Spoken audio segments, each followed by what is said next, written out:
ऐका ना, आज मम्मीने झाडावरचे आंबे तोडून आणलेत. पाड लागला यांना, तर आपण यांना आडी घालणार आहोत. तर गावाकडे कशा पद्धतीने आडी घालतात हे तुम्हाला मी आज दाखवते. चला. तर पाहू शकता तुम्ही म्हणजे आंब्याची साईज केवढी आहे. असा हा आंबा फक्त तुम्हाला गावाकडेच भेटणार. ॲक्च्युली हे कोंबड्यांचं खुराडा आहे. कमी आंबे असेल तर आम्ही पाटीतच लावतो, पण आता आंब्याची क्वांटिटी जर जास्त आहे त्याच्यामुळे आम्ही याचा वापर केला आहे. याला आमच्याकडे कोंबड्याचं खुराडं बोलतात, पण आता आम्ही कोंबड्या पाळत नाही, त्यामुळे आम्ही आता याचा वापर आंबे पिकवण्यासाठी करतो.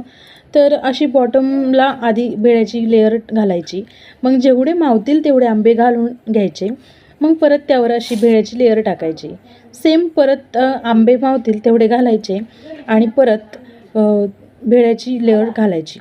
मग असं कपड्याच्या सहाय्याने पॅक बांधून टाकायचे, जेणेकरून आतमध्ये हवा नाही गेली पाहिजे आणि आंबेसुद्धा प्रॉपर पिकले जातात.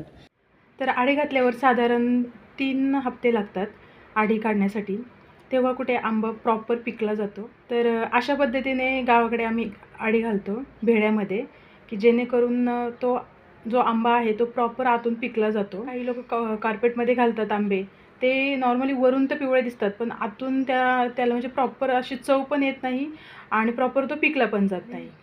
तर तुम्ही पण अशी आडी नक्की घालून पहा आणि आउटपुट काय येते मला नक्की सांगा.